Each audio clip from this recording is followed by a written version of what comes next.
Hello and welcome to Horror Book Club Podcast. I'm Joe, here with me is my co-host Dan. Hello and greetings. And we just got through the, what I would call probably the hunt arc, wherein the men are basically hunting for Dracula. And it's interesting that a chunk of this arc is with Jonathan Harker, who's almost a silent protagonist. When they're questioning Renfield, who actually starts to behave himself. We get an interesting scene, I think, of Renfield behaving himself for Mina.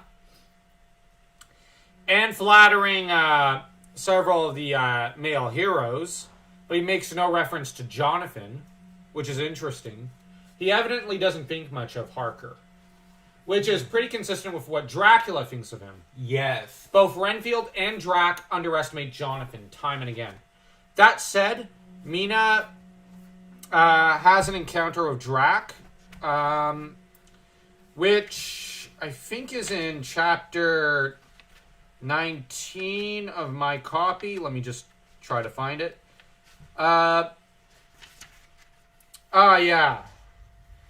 you have a flame a livid white face bending over her out of the mist. And, it starts with a flame that splits into two eyes. Initially, it's a fascination, but then there's a sense of horror and whatnot. Yeah, suddenly the horror burst upon me that it was thus that Jonathan had seen those awful women growing into reality through the whirling mist in the moonlight. This reads almost like a violation scene, and involving a certain R word. And I'm just commenting. And I love being proven right. You're just being factual. Yep. Now, that said, the fun part for me was when Arthur's handling those dogs, and they break into several of Drac's building. Well, Drac's one building, and you have the rats coming at them, and you have Arthur pulls out a whistle, and you've got the dogs racing on over. And I've noticed that dogs are actually something of a terror for vampires and whatnot. Not as a direct threat exactly, but it's like the Terminator. They know when something's off and when someone shouldn't be alive or moving or something, and it raises every hair on their body and they start barking and yelping and whatnot. Yet a lot of times characters don't listen to them. And what I like about the dogs is truly man's best friend. But what I find funny is that dogs have never been brought back into Drac movies or vampire shows as being a good protection against vampires.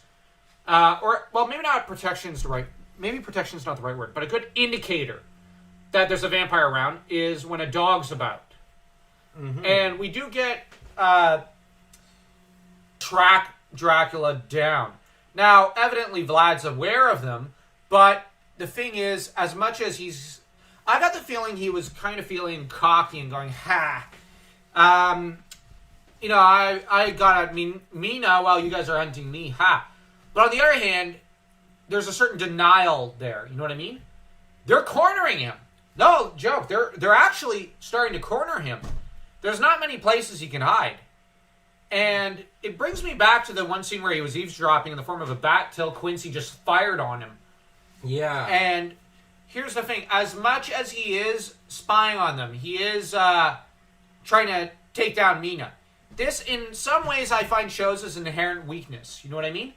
Yeah. Rather than go for someone like some of the stronger ones, like Quincy or Jonathan, or even the Professor, who does he go for? He goes for Mina, physically the weakest and most vulnerable one out of all of them. And he has to sneak around to do it, but he's losing one layer after another to do this. So he is getting cornered. He is acting more like a hunter. Well, I found he's acting more like prey. In a way. He wants to go after the weak ones. That's hunter-like, but the problem is he's running from them and hiding from them. In that regard, I regard him more as prey. Yes. Whereas, But Mina, she's vulnerable, and it's a shame he went after her. But at the same time, there's not much that Drax actually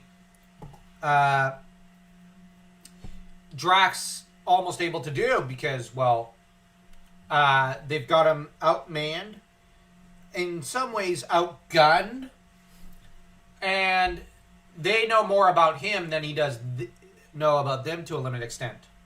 Mm-hmm. But that said, he does have the edge. He does. He's had years to prepare for this. Yeah.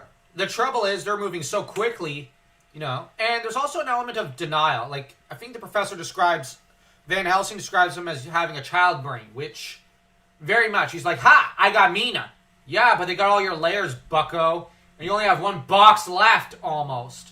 Yeah. In that regard, this seems like a Pyrrhic victory. And you gotta bear in mind, the impression I get is that Dracula does not find Mina at all attractive.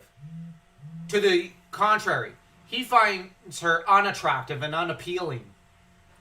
He would rather Lucy. She was the hot one. But the thing is, Mina, I would argue, is more attractive because, well, she's got the brains, the looks, and the balls.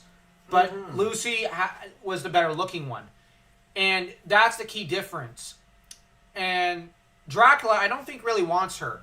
But he's just going at her just to stick it to the guys.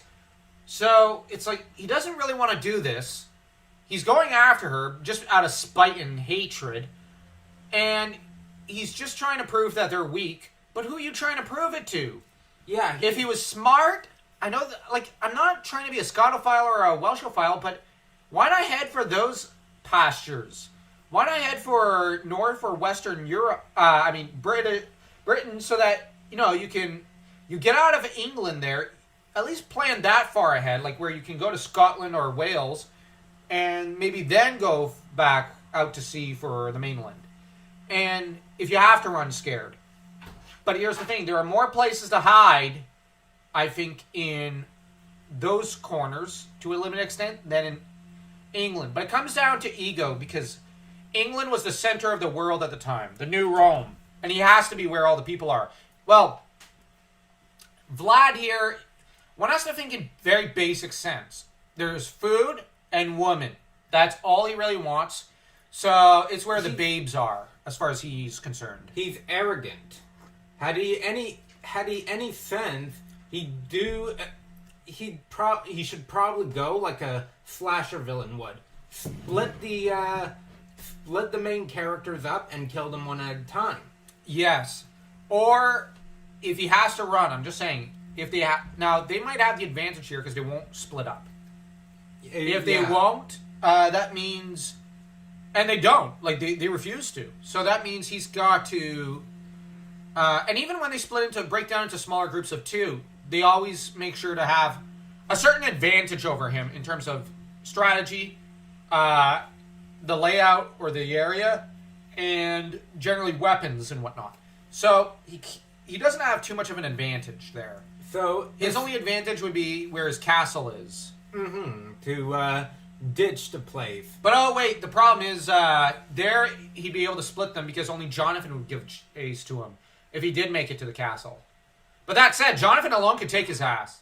Yeah, exactly. I'm biased. I'm like, oh yeah, Jonathan can kick his ass. They already know how to fight him. Yeah. And the main two who could fight him physically are Quincy and Jonathan. The rest, not so much. I'm just saying. The professor would be outclassed by him, physically. But the thing is, now he's had access to their area of sleep. This is where they made a stupid mistake when they realized Renfield was Drac's buddy. And they should have not stayed in Seward's home. Because Dracula had access to that because Renfield let him in. Vampires must be allowed in at least once before they can enter a second time. That's consistent in this book. But the thing is, Vlad could have gone in and drained the blood from Van Helsing. Or Jonathan to kill them. Or Quincy Morris. But instead he went for Mina. This is very short-sighted on his part. And as far as being a hunter goes, now initially going after Mina made sense. She was just left alone. But here's the thing. He later had access to their rooms. They're all splitting up to go to bed. Except for Jonathan and Mina. And he should have gone for, I argue, Quincy. Or Van Helsing. But he has no sense. Hell, when Mina and Jonathan were in bed together, both asleep, he only went for Mina, not for Jonathan. Yep. Jonathan was A-okay. And, well, he would pinch, like, so apparently he wants to pin Jonathan down and make Jonathan watch him do that. Basically, as far as those who lust after Drac, cuck Jonathan. But joke's on Vlad. Thing is, Jonathan's pretty much ends up kicking Drac's ass. And I argue, well, the vampires kind of wanted Jonathan more because he's a bigger stud than Vlad. I'm joking. I have to constantly stick it to Vlad. Now, I actually like Vlad, the historical figure. He's interesting. But Dracula, the Bram Stoker character, is a good villain. He's very evil. He's unstable. And his instability is what's leading him to his downfall because he's not thinking straight. He's panicking. He has the physical abilities to take down a person. Well, to take down the whole damn group. But he doesn't have the brains to do it. But here's the thing, he's growing. That's what Van Helsing fears. Mm-hmm. And the thing is, now he might have the IQ, but he does not have, well, maybe not IQ is the wrong term. He has the knowledge, but not the wisdom to take them down. Mm-hmm. And whereas they don't have that weakness. Hell, send in his brides to distract him while he takes Mina. He has everything at his disposal. Well, his brides are off in Transylvania. I know. But drag their useless carcasses over and let them do the dirty work. Yeah. Now, what I find is that another high mark is the tracking him down part of this arc. But this arc wasn't as exciting as as the next part, where they truly begin the hunt. Like, they're men possessed because, well... And boy, does Mina come to hate Dracula when he tarnishes her with his mark. So we might go all the way to chapter 23, page 282.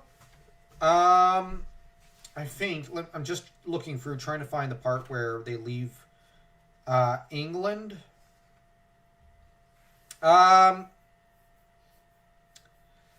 Let me see.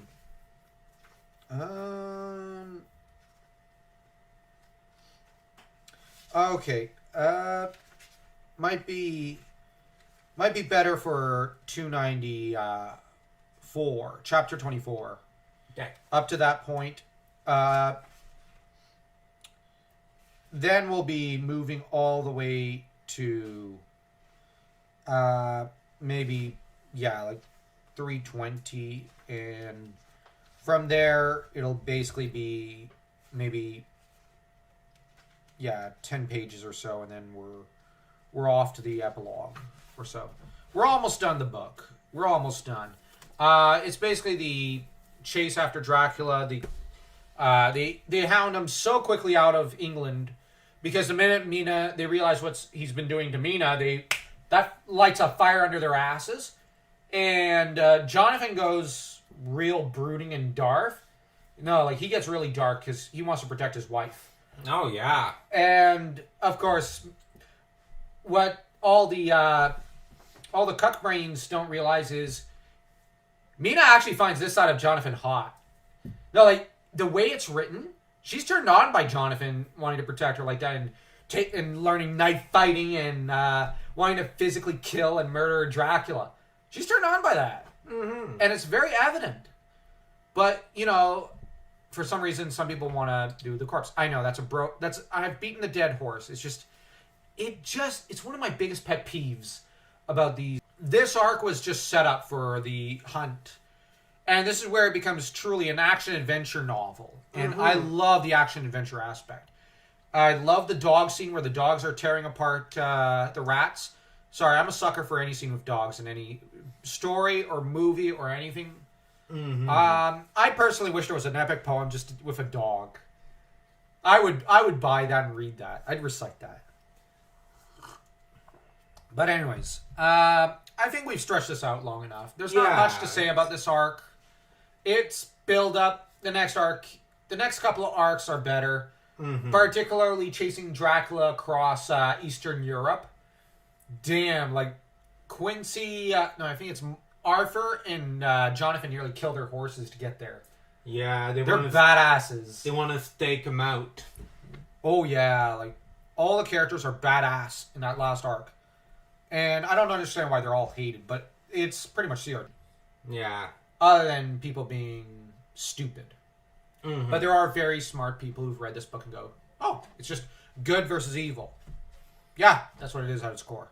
So, like, share, subscribe, leave a comment, and hit that notification bell, and stay tuned.